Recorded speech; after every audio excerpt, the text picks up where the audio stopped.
DC. I think she told me she has 13 of them, which is a ridiculous amount of hardware stores to own, but there you are. And she has recently made 30% of her company an ESOP. And that's what we're going to talk with Gina about today. So let's bring Gina on the show. Hey, Gina, how are you today? Good morning, Josh. How are you? I'm doing well, thank you. Thank you for joining us today. Of So, course. you have 13 hardware stores. I'm assuming that you could have sold them to an outside investor if you wanted to, or Yeah, I another. mean, we evaluated a couple different options, a private equity company, an individual investor, and then settled ultimately on the ESOP. So, why did you choose an ESOP over the other choices in the first place?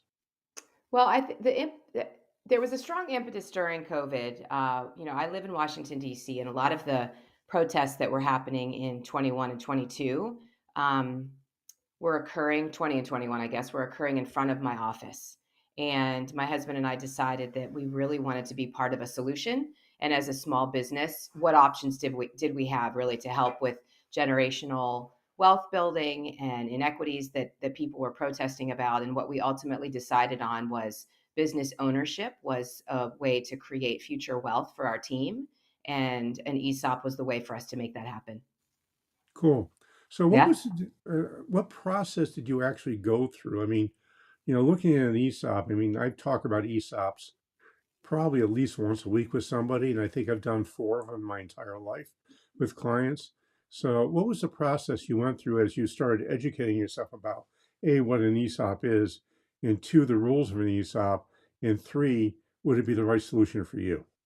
Yeah, so I had two strong mentors at the very beginning. One is Stu Weiss, who owns some hardware stores in Montana. He had already formed an ESOP. I think his ESOP is about 7 years old at this point. And so I spent a lot of time asking him all kinds of questions.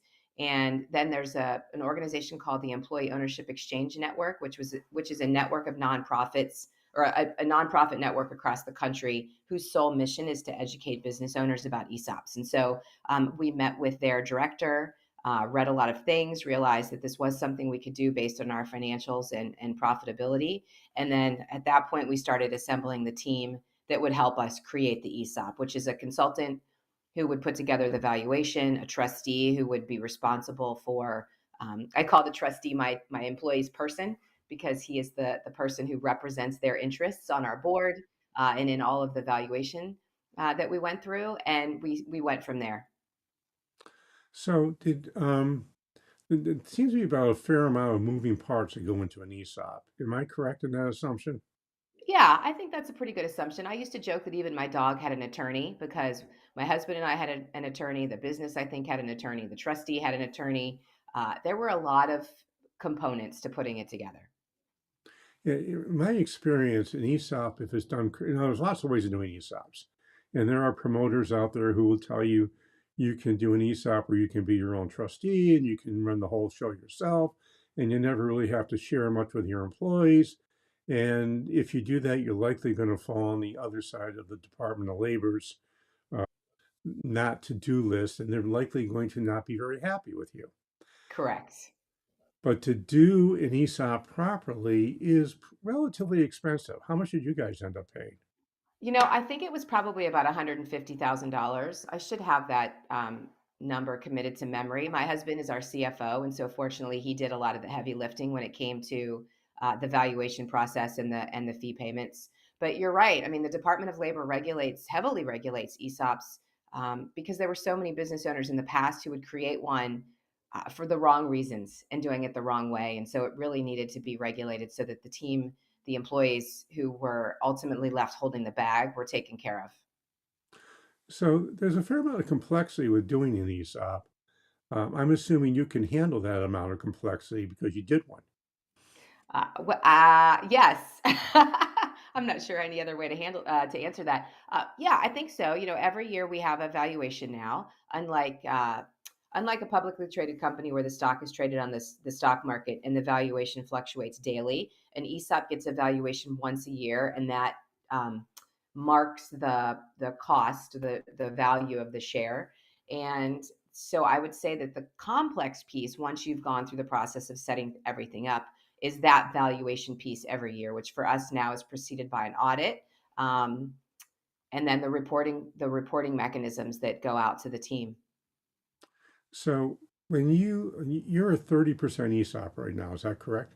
Correct. Yes. And that means the ESOP trust, and just for folks who aren't aware, an ESOP is a qualified retirement plan like a 401k or a profit sharing plan, but instead of having publicly traded stock, the ESOP holds private stock in the company that you're an employee at. And that's a big difference.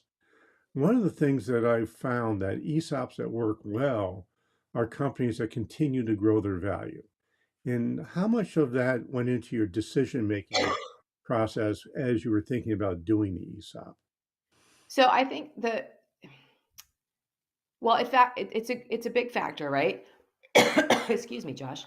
You don't want to form an ESOP if you don't think that the future of your business looks bright, because you are extracting the value for the founders, allowing them to get some value out of the equity and time and effort and everything that they've put into building their business. But you want to be able to continue to grow value for the shareholders, which in this case are the employees. And if you don't think that your industry has a runway or that your business has a runway, you're not doing anything that's in the best interest of the team that will be left with the company. So I think for me, I'm always concerned about brick and mortar retail, which is where we are. We do a lot of online transactions, but nothing compared to what we do still as brick and mortar. And so we had to really think about, do we believe in the future of brick and mortar? Do we think that hardware brick and mortar is safer than any other brick and mortar business? And those were all things that we had to take into consideration. So I'm assuming that the answer to that was yes, you felt it was safer and there was a good future.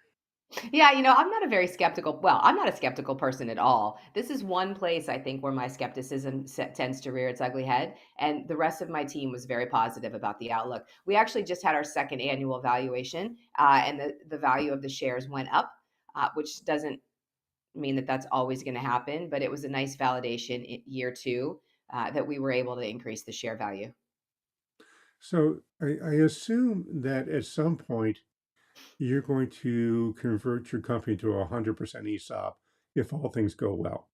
Yeah, that was the original plan. So, and I mean, it's still the plan. So, when we announced the ESOP 2 years ago, that's when we announced that I would be stepping down as CEO. That I was starting our plan to find my successor. Essentially, I spent about a year and a half in that process, letting the team know on regular intervals where we were in the search process. Ultimately, ended up hiring another Ace Hardware store owner. We bought his store and hired him as our CEO. That transaction took longer than it should have expected based on some landlord issues. So that transaction action probably took 7 or 8 months. And then his name's Craig. Craig joined my company as co-CEO. We worked together for about 4 months before I then stepped down. And you're now the chairman of the or chairperson of the company. That's what they say. Yes, I am the chair of the board. So the board right now currently consists of the trustee, my husband, and myself as the two main owners still. And we will eventually grow that board to a little bit larger, and particularly once I'm no longer the majority owner, we'll make sure that that structure is in place. And I assume that when you grow it larger, you're going to bring some outside board members on. Yeah, so our trustee essentially acts as an internal person, right? Because he's responsible for the trust that represents the employees. But we will bring on an outside shareholder. I'm sorry, an outside board member or two once we've sold a bigger portion.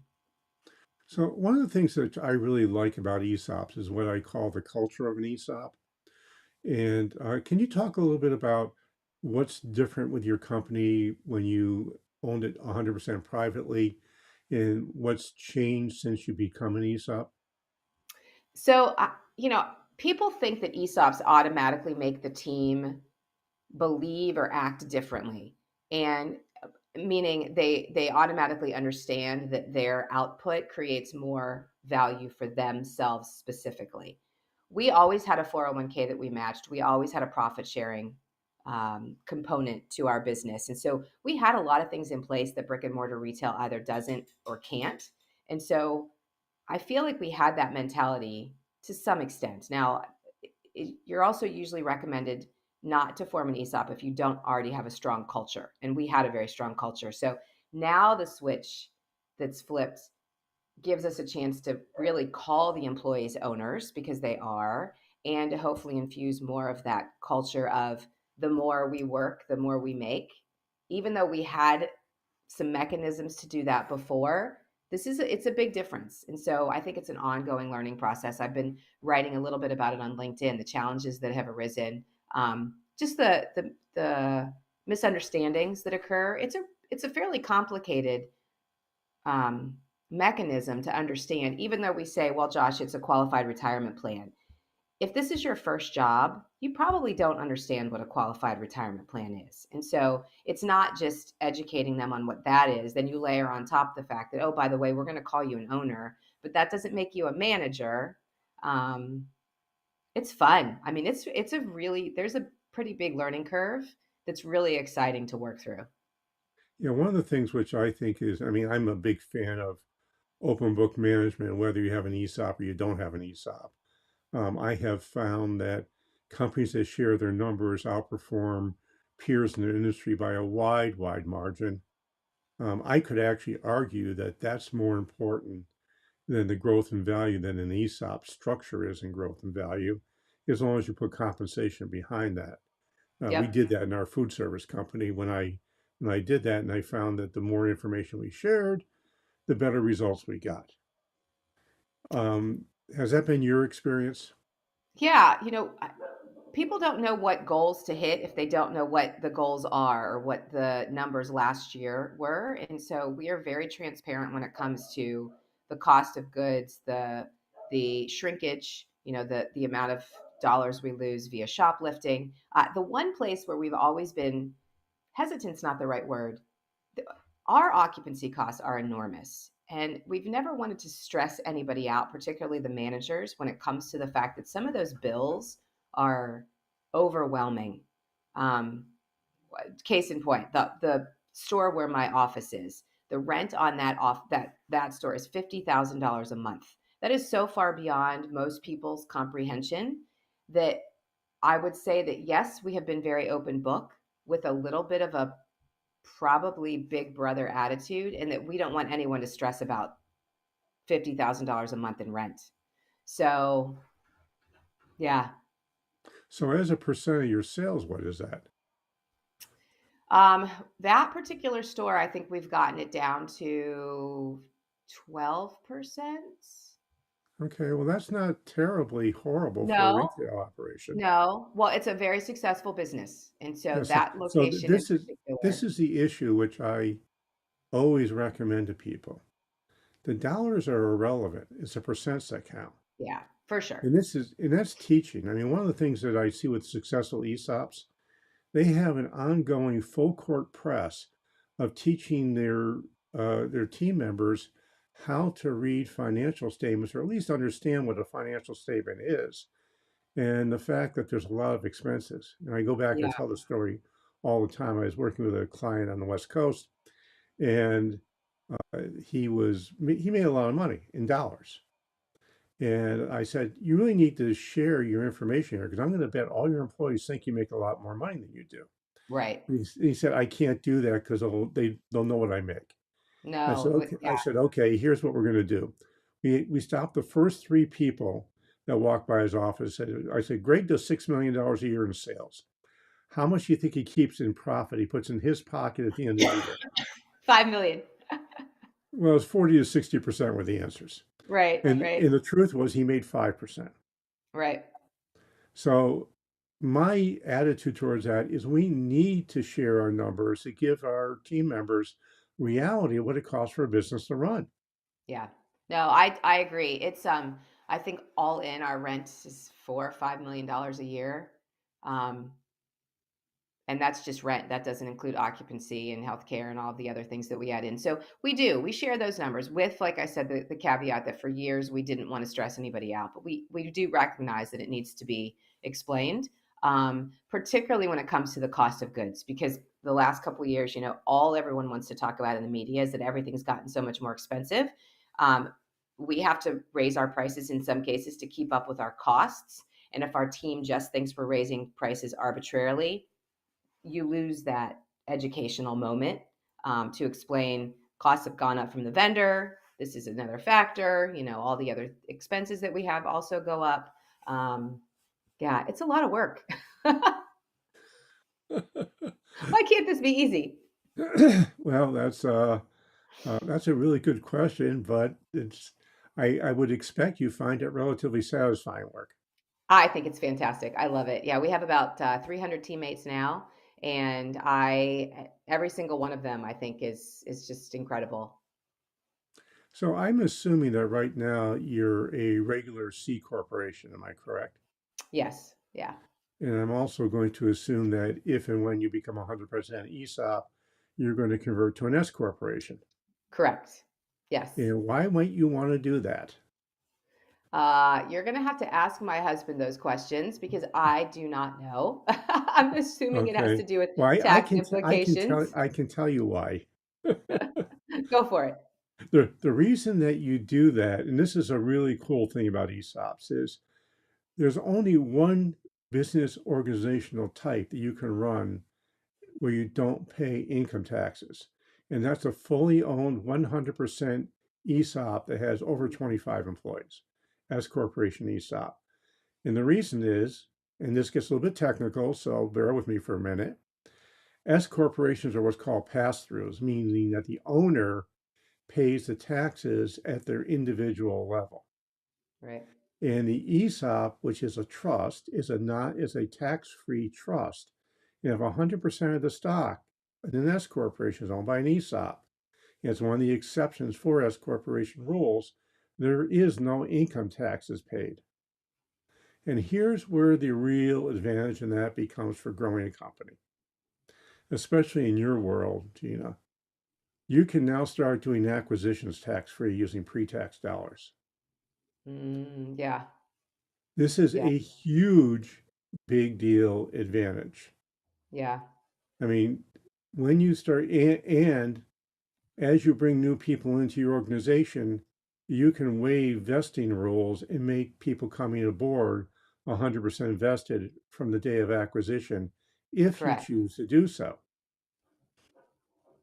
And it gives you guys, your employees, the opportunity to really continue growing the size of the company, growing the profits, and assumably growing the share value as you go along with that. We had so many people say, so we're about a $50 million company, so it's fairly substantial for a small business. Several people say, why didn't you sell to private equity or sell it outright? Because the risk of not selling the other 70% that we own it will exist until we can sell it to the ESOP.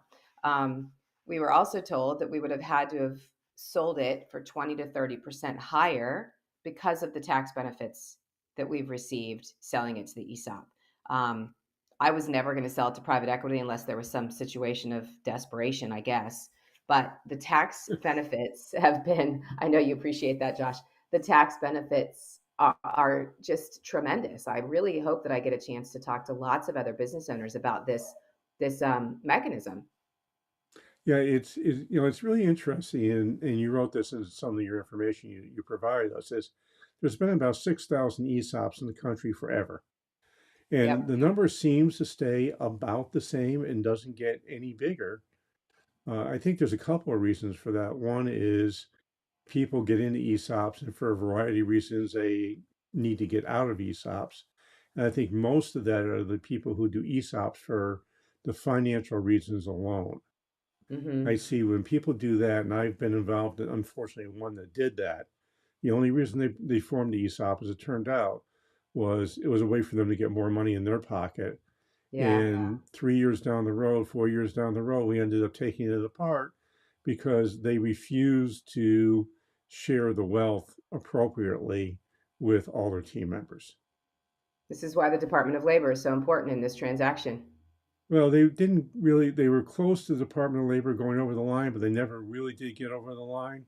And Yeah. they found a buyer. And as you know, with an ESOP, um, you're required to consider all offers, whether you ask for it or you don't. And this is one of the reasons, by the way. I'm seeing ESOPs who are your size and want to make sure private equity can't buy them. They convert to a benefit corporation. Yeah. Have you guys thought at all about that? No, not yet. There's too many other things to think about. It's on a list somewhere to consider for down the road, but yes. Yeah, and the reason is I'm good friends with the ex-CEO of King Arthur Flour, which is probably the most successful ESOP in Vermont. Okay. And he was saying the only reason they become a benefit corporation, because there's a lot of work, was they were getting unsolicited offers for the company. And they Interesting. didn't want to have to jump through a lot of hoops trying to justify it. And by becoming a benefit corporation, it's been easy for the trustee and the board to say no thank you to all private equity folks that come and approach them. How does that factor in? I mean, if the offer is so substantial for the employees, the owners of the company, how does that I don't even know how to ask my question, but I'm guessing you know where I'm going with it. I mean, are you not doing what's in the best interest of the team for the value of the company if that's the reason that you don't sell? Well, a benefit corporation is also known as a triple bottom line company. Yeah, It's I the know what the benefit corporation is, but if the share value that's offered is so substantial for the owners, how do you justify not selling? Well, there's other factors. I mean, when private equity tends to come in and buy a company, they also have a reputation of taking companies apart. Right, And if you're more concerned about having your job long term than getting a bit of a bump in your stock value uh, because someone's offering you a pot of cash, you may decide that, our long-term prospects, we really like being in Vermont. We don't want someone coming here and taking apart what we've done. Our culture is very special. We're a very important part of our community. These are all things that private equity could care less about. so you only have the ability to use those as deterrents if you're a B Corp. I couldn't say Well, that today. Well, it's not only, let's put it this way, it makes it now you're legally able to do it because the legal Gotcha. structure of a benefit corporation, I'm not talking about B Lab certification necessarily, although you do Mhm. have to go through that in Vermont if you want to be a benefit corporation. But if you're a benefit corporation, you get to say, this is our rules for how we operate our company, and we're only going to sell under these circumstances, and those circumstances will likely be more non-financial than Gotcha. financial. Gotcha.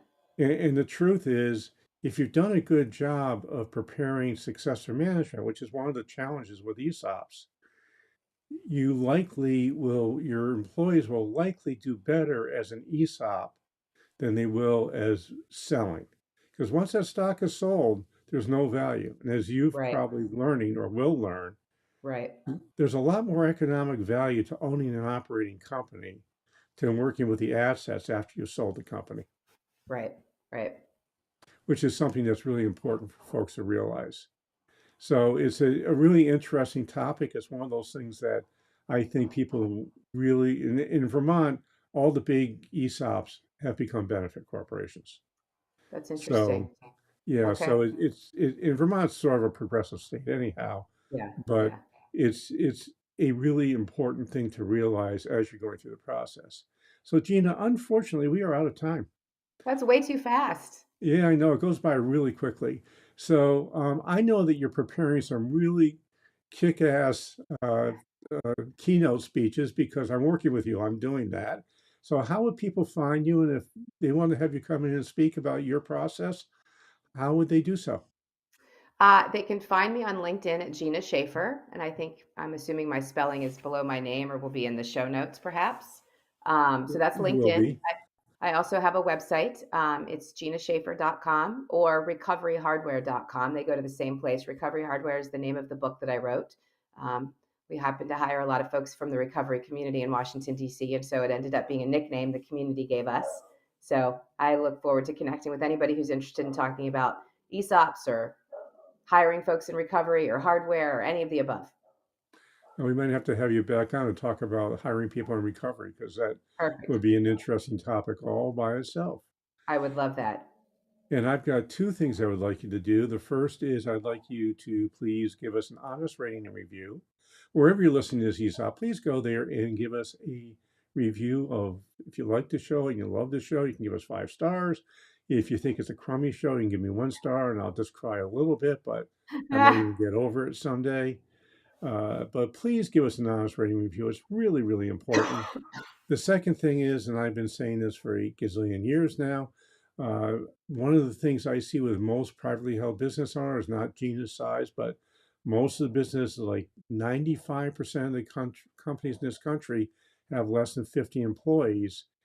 86% have less than 20 employees. Most of those businesses, the owners may think the business is going to get into retirement. It's not. I hate to give you that bad news. We developed a program called the Financial Freedom Accelerator, which first helps you figure out where you are on becoming financially free from your business. And if, like most business owners, you find out you need some work, we help you create the strategies that will get you to be financially free from your business. It's really easy to find out more about it. Just go to www.sustainablebusiness.co/freedom, www.sustainablebusiness.co/freedom. Click on the link and read about the Financial Freedom Accelerator. If you find it interesting, click on the link to set up a time to talk with me, and we'll find out if it's right for you. So this is Josh Patrick. We're with Gina Schaefer. You're at Cracking the Cash Flow Code. Thanks a lot for stopping by. I hope to see you back here really soon.